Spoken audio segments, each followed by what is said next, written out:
Doctor माथुम नायरत्न हामबायदिও धन्यवाद জানাই। আমরা বাংলাদেশ শাসন না আমরা গতকালকে হঠাৎ করে আমরা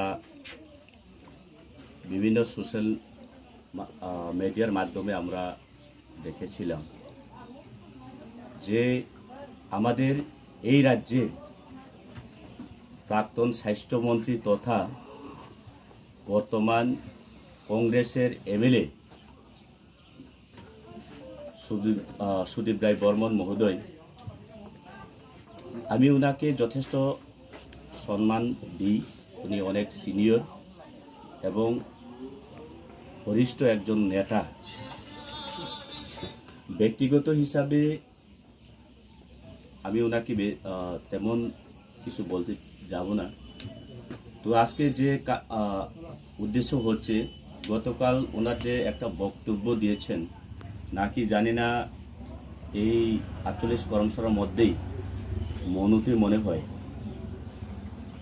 তো এখানে উনি ভাষণ রাখতে গিয়ে একটা মন্তব্য করেছিল এবং আমাদের টিপ্রামথা এবং আমাদের মহারাজার উপর যে কটাক্ষ করেছেন বা যে বিষয়গুলি তুলে ধরেছেন, এর পরিপ্রেক্ষিতে আজকে আমি আপনাদের মিডিয়ার মাধ্যমে উনাকে বা আমাদের সুদীপ বাবুকে আমি একটা জানান দিতে চাই এবং আমি আজকে আপনাদের মাধ্যমে আবার ওনাকে আমি স্মরণ করে দিতে চাই।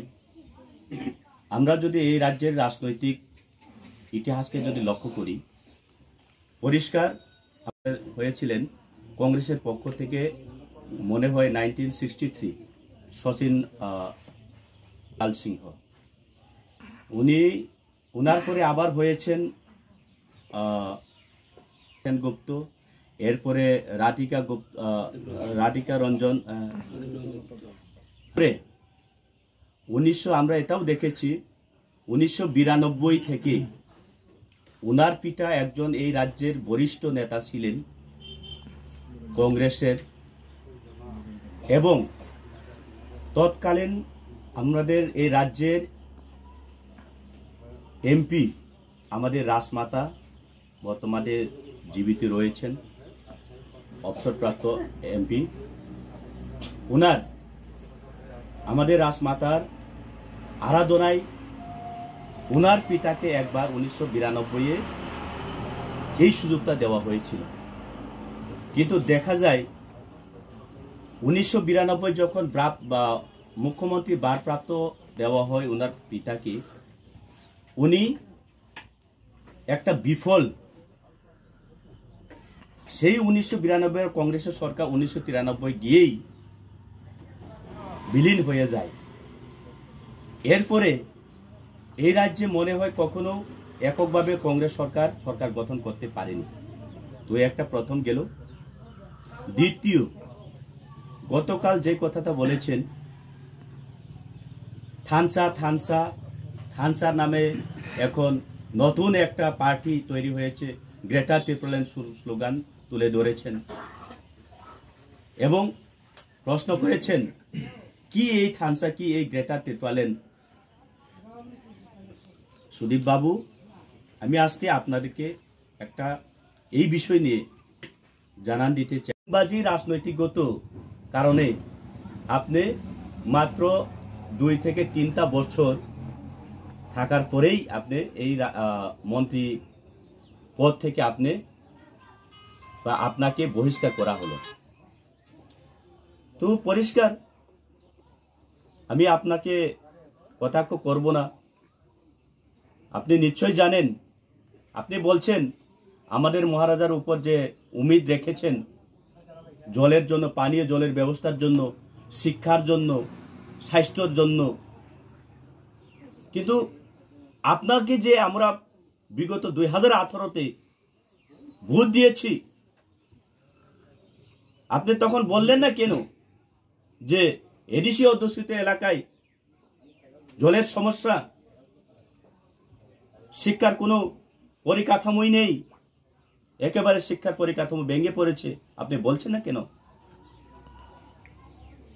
আর আজকে আমরা জানি এ রাজ্যের মানুষ, এ রাজ্যের টিপ্রাসারা যথেষ্ট জানতে পেরেছে। আপনারা বলছেন বিভিন্ন মিটিং মিছিলে আমরা আগামীতে 2023-এ ক্ষমতায় আসি। যখন আপনাদেরকে প্রশ্ন করা হয় দাদা কিভাবে ক্ষমতায় আসবেন, আপনারা বলেন এই মথা তো মহারাজার দল টিপ্রা মথা তো আমাদের সাথে অ্যালায়েন্স হয়ে যাবে, তো আমরা একটা নতুন সরকার গঠন করার একটা স্বপ্ন দেখছি। এটাই তো আপনাদের আসল রূপ।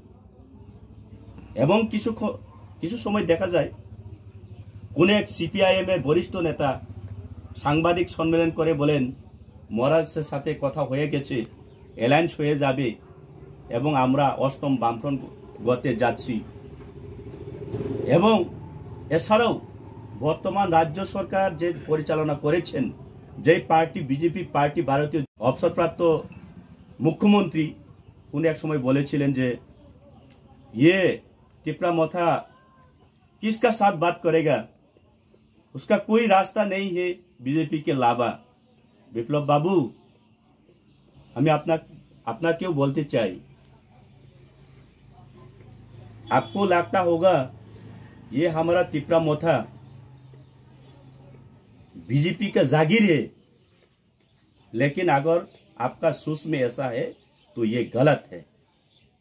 क्योंकि हमारा बुबाग्रा, हमारा महाराजा, हमारा टाइगर जब तक जिंदा है, हम टिप्रासा कभी भी अपना सिर नहीं झुकाएंगे। ये बीजेपी हो, सीपीएम हो, कांग्रेस हो, किसी का सामने हम टिप्रासा कभी भी अपना सिर नहीं झुकाएंगे हम लोग। ये याद रखो।